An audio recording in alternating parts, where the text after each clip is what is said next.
Estamos de volta e agora no nosso quarto e último bloco desta aula, né, que é inicial, como eu disse, não pretende esgotar o tema é muito complexo, acho que isso vai ser matéria de discussão jurídica por muito tempo, possivelmente muitos anos, mas inicialmente só no estímulo no sentido, né, de provocar um raciocínio crítico, de estimular uma visão um pouco multidisciplinar e diferenciada, a gente vai dar, portanto, sequência. Então, agora a gente vai falar um pouquinho da questão da aplicação da teoria da imprevisão ou do direito de revisão contratual em contratos de execução continuada.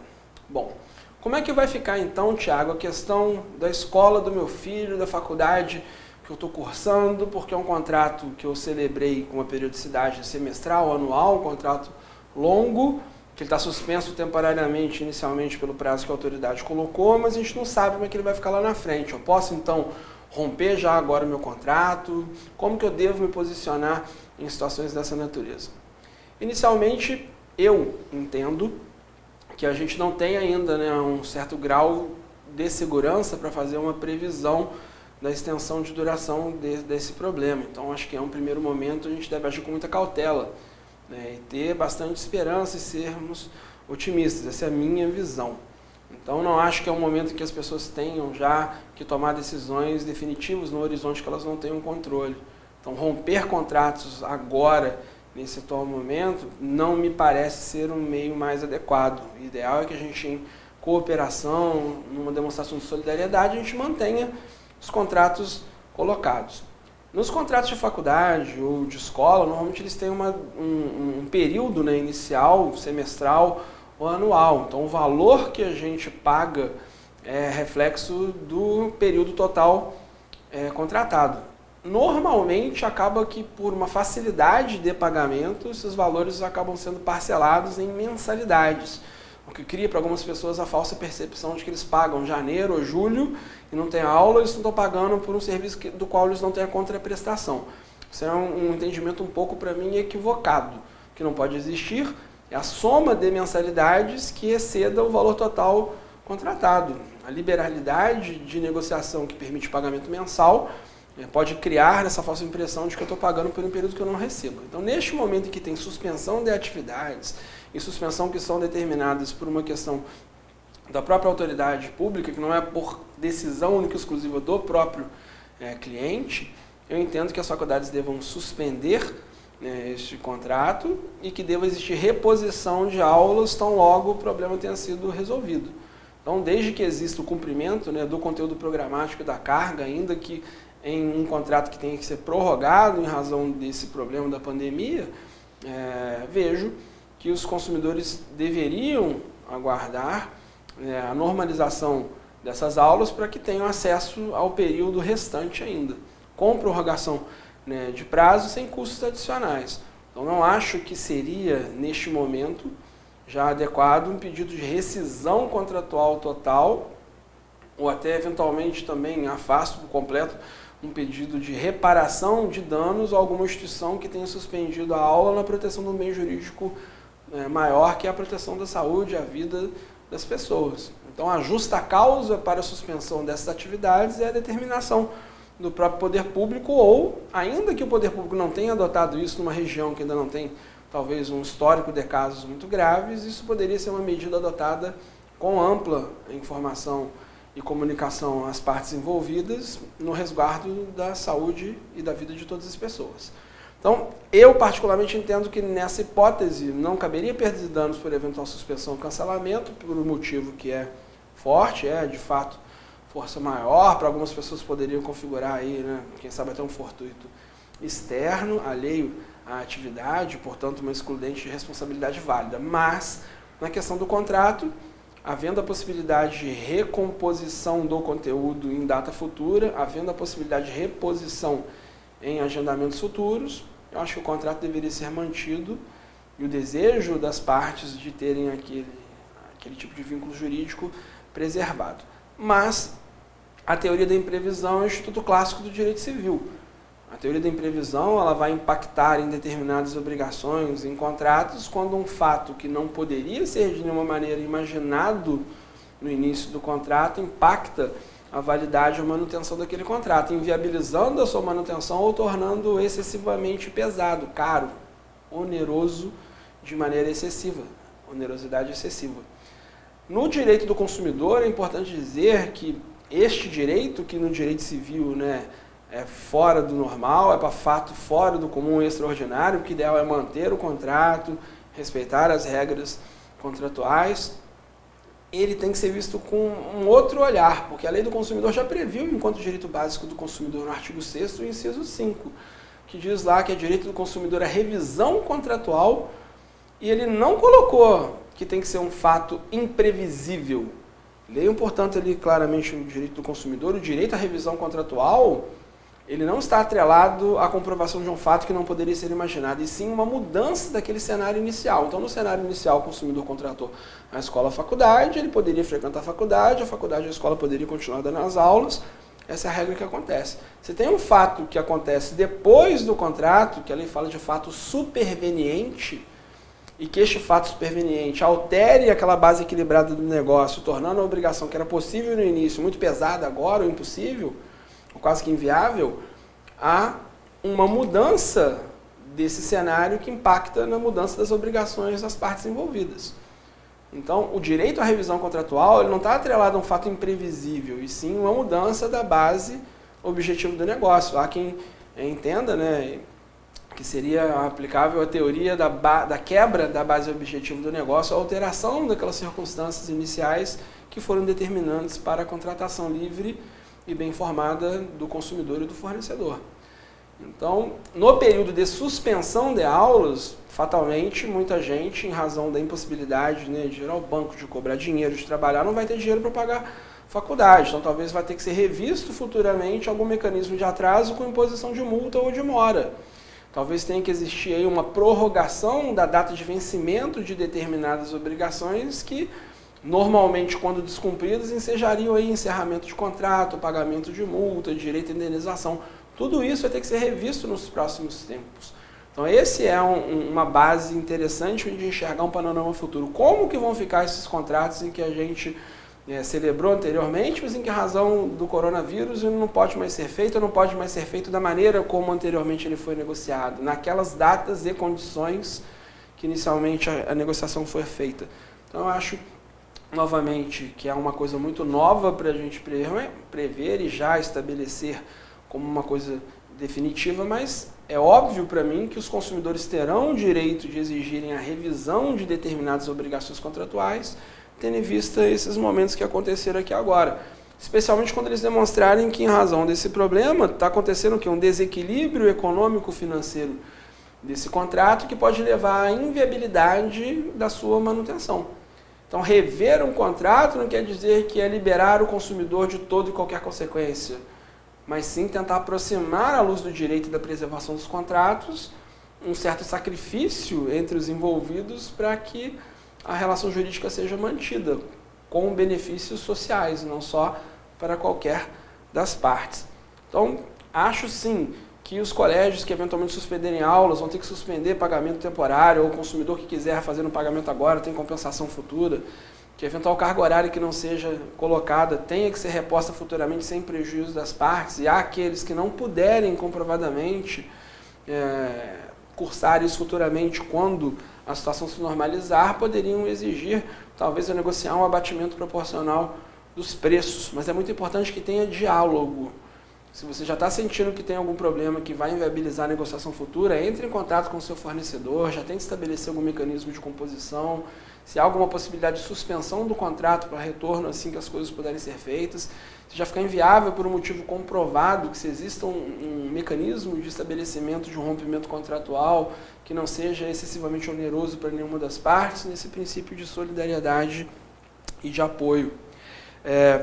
Na questão que a gente disse agora, esses contratos eles são muitas vezes contratos que estabelecem obrigações futuras. Acho que, como eu disse de novo, há necessidade de uma suspensão temporária para a proteção de um bem jurídico que é a saúde. Você pode ter uma suspensão que vem em relação em imposição de ordem legal, então um decreto que, por exemplo, impossibilita a circulação de pessoas nas ruas, ou que, em razão da proteção e tentativa de impedimento do contágio não vai permitir que as pessoas fiquem aglomeradas em salas de aulas, ou se a sala for mantida, você tem que manter um número de pessoas menor, você tem que ter um certo distanciamento mínimo entre as pessoas, além de, obviamente, toda a questão de ter álcool em gel, de ter ventilação, porque o Brasil não pode parar também de uma hora para outra por conta disso, quando não houver necessidade premente de suspensão. Então, na medida do possível, a gente vai ver toda uma logística que dia a dia esse quadro está evoluindo e está impondo uma reprogramação, uma nova organização da logística de atendimento de todo mundo. Então, eu acho até que nessas situações da revisão poderia ser estabelecido uma cobrança no período de suspensão. Em geral, não, porque você não vai ter contraprestação, mas não já daria também para você o direito de romper com tudo. Se for possível manter esse contrato, para que você mantenha toda a cadeia econômica ativa, porque os reflexos de uma pequena escola, de um professor que não recebe o salário, porque não parou a aula, vão gerar consequências jurídicas na vida dessas pessoas e nos seus impactos de comércio local e das suas famílias, que devem ser também vistos com bastante calma. Acho que é um momento de ponderação de interesses, de muita conversa. Mas sim, há a possibilidade da aplicação, não da teoria da imprevisão tão clássica, né? Porque semelhante proteção já seria resguardada pelo direito à revisão contratual, que está no artigo 5º e de uma maneira, no inciso 5º, e de uma maneira até para mim mais benéfica, porque ele não condiciona um fato imprevisível, fora do normal, e por e tão somente uma mudança daquele cenário originário onde o contrato foi celebrado, quebra da base objetiva, por um motivo que seja posterior e que não tenha sido exclusivamente dado pela conduta contrária ao direito de qualquer das partes envolvidas. Então, acho que é um momento de bastante reflexão, de calma e de negociação para prorrogação de vencimento de determinadas obrigações, se não houver a possibilidade de suspensão, retirar multas por eventual atraso de pagamento, quando o não pagamento for realizado por impossibilidade técnica, fática, científica ou tecnológica das partes. Existem também já procedimentos em âmbito do legislativo para que regras jurídicas sejam feitas para pedir a prorrogação de validade de alguns pagamentos, suspensão de tarifa social de determinadas contas de energia, de água em alguns estados. Eu até coloquei aqui essa imagem da Assembleia Legislativa aqui do Estado do Rio, para dizer da proibição do corte de serviços essenciais. Então, se a pessoa vai ter dificuldade de receber dinheiro mínimo para prover seu próprio sustento, se a rede de pagamento vai ficar dificultada, se o acesso aos locais vai ser mais complicado, suspender por inadimplência, como já existe hoje em dia, embora tenha uma discussão da questão da dignidade da pessoa humana, cobrança indevida, uma das penalidades ao inadimplente, desde que previamente avisado, é a suspensão, corte ou paralisação de alguns desses serviços. Mas, neste momento, possivelmente também a gente possa contar com algum tipo de atuação estatal que retire a penalidade da suspensão por inadimplência ou prorrogue os prazos de eventual inadimplência para efeitos de suspensão, ainda que a cobrança possa ser mantida em determinado momento ou suspensa se for uma determinação do próprio Estado, e especialmente quando o próprio Estado é fornecedor e tem o controle e gestão dessas questões. Existe também uma iniciativa bastante louvável da OAB, que deve ser replicada por outras tantas instituições, que é prorrogar a data de vencimento de algumas obrigações. Então, parcelamento de determinado débito de anuidade, a OAB já entendeu que pode jogar um pouco para frente e muitas vezes sem cobrança de nenhum tipo de multa. Algumas instituições financeiras oportunizam aos seus clientes a possibilidade de você, estando em dia com suas obrigações, ter uma prorrogação de vencimento daquele pagamento lá para frente, usando os juros que foram embutidos no seu contrato, não penalizando você pelo pagamento posterior alterado naquela base do que já foi feito. Existem também tentativas de mudar o próprio governo a cobrança de impostos federais, por exemplo, ligados à atividade de uma questão de atividade econômica, como por exemplo os impostos ligados ao Simples Nacional, que, salvo engano, terão prorrogação de vencimento para meses para frente. Então, são todas medidas de tentar, em razão do problema atual, criar mecanismos de controle. Então, coloquei para vocês aqui uma reprodução do que estava nos próprios bancos dizendo. Os bancos estão engajados em continuar colaborando com o país. Isso é visto como meio ressalva, que eles poderiam diminuir os juros deles de maneira melhor, poderiam ter mais competição, Nesse cenário complicado, os bancos continuam tendo lucros que são absurdos, batendo recorde em cima de recorde, mas esse tipo de atitude que vem embrulhada numa situação para tentar dizer que é algo muito interessante, que eles são bonzinhos para os consumidores, na verdade, serve para que ninguém quebre. E se quebrar, não tem condição de pagar os próprios débitos bancários, que não são gêneros de primeira prioridade, especialmente no momento de suspensão de atividades judiciais. O CNJ determinou agora a suspensão de prazos processuais até final de abril. A gente vai ter um sistema, vários dos tribunais, de acordo com o seu planejamento, estão determinando a suspensão de atividades de audiência, paralisação de prazos físicos e eletrônicos. Isso vai causar um impacto, obviamente, no próprio jurisdicionado, nas relações jurídicas, no direito obrigacional, nas multas. Então, uma resolução que acho que não tinha ainda sido publicado, salvo engano, estabeleceu de alguma maneira o quê? Funcionamento de plantão extraordinário.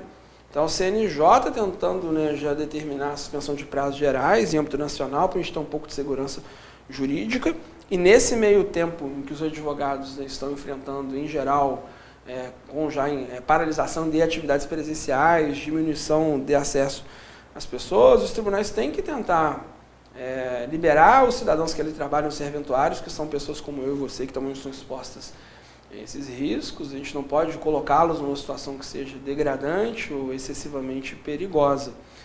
Para quê? Para prevenir o contágio do coronavírus. Mas vai ter um plantão que vai continuar sendo feito virtualmente, você vai ter medidas que diminuem a capacidade de atuação, mas são mantidas em questões excepcionais. Então ele diz que esse plantão, que é extraordinário, vai funcionar em horário idêntico do expediente regular,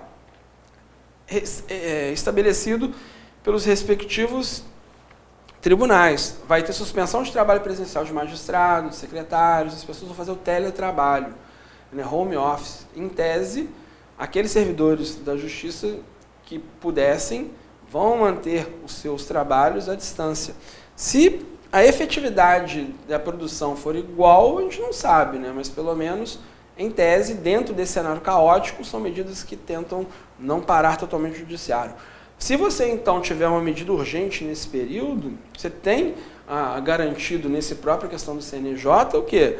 Questões que, entre outras, foram aqui elencadas, essa determinação é facilmente encontrada pela internet, entre elas está assegurado e mantido que medidas liminares e antecipação de tutela de qualquer natureza, inclusive no âmbito dos juizados especiais. Então, se você tiver algum problema que demande, né, uma internação rápida, necessária, em razão da negativa indevida de um plano de saúde, você vai poder procurar o Poder Judiciário. Em geral, o processo eletrônico, faz lá sua petição, vai tentar ver o local do plantão. Eu mesmo tenho, depois da gente terminar essa gravação aqui, eu tenho que tentar dar um jeito de tentar conseguir o deferimento no pedido meu de tutela de urgência em sede de agravo, num problema de um plano de saúde que tem uma data de encerramento 30 de abril e que a justiça está parada até ali. Então, se eu não tomar uma atitude de tentar despachar isso, ainda que não tenha ninguém para conversar comigo, os tribunais estão se organizando. Então, tem lugares que a serventia tem que ter um funcionário presencial, você vai ter telefones de contato específico para conversar com essas pessoas e despachar e tentar resolver problemas. Daqui a pouco alguns tribunais vão estabelecer meios de videoconferência por Skype. Cada tribunal vai agir de maneira a assegurar um funcionamento mínimo que resguarde o direito de proteção dos serventuários ao contágio, mas também que não retire do jurisdicionado o direito de ter a sua devida tutela. Então é um momento de sacrifício, de muito equilíbrio. E já caminhando para o meu final aqui, eu reitero, né, um pedido de orientação para que as pessoas não criem neste momento uma cultura de demanda, de judicializar todas as questões, que as pessoas tenham uma reflexão que seja social e coletiva, que busquem um diálogo com os fornecedores, que tenham uma certa de tolerância em relação a determinados comportamentos, atraso em um produto que tem que entregar, ou uma demora para a pessoa chegar até a sua casa devido à falta de trânsito. Todo mundo vai ter que tirar um pouquinho de uma certa razão que tem num primeiro momento, se colocar no lugar do outro e pensar de forma coletiva, de maneira a harmonizar os interesses envolvidos nessa relação de consumo, preservar na medida do possível esses contratos e que a gente não tenha um problema pós-coronavírus, que sejam os reflexos, não uma ressaca provocada aí na economia e no direito, quando já estiver sob controle a questão médica. Então, nesse sentido, a ideia do vídeo de hoje era só compartilhar com vocês determinados aspectos que são muito ligados ao dia a dia dos advogados, das pessoas. Não quis, né, esgotar nenhum desses temas, tentei tratá-los com certa técnica, mas de uma linguagem mais didática, mais leve e ilustrativa, para que a partir desse tipo de iniciativa a gente possa ter uma reflexão diferenciada, num olhar de reconstrução do direito e que a gente supere rapidamente esse problema com a menor consequência negativa para todos vocês. Então, eu me despeço neste momento e se você gostou desse vídeo, né, por favor, compartilhe, dê o feedback nos comentários e que isso possa ser um ato, né, contínuo e que vocês talvez possam replicar localmente, na medida do possível, determinadas informações que entenderam relevantes na busca por uma sociedade melhor informada, mais protegida, porque o consumidor bem informado dificilmente será prejudicado.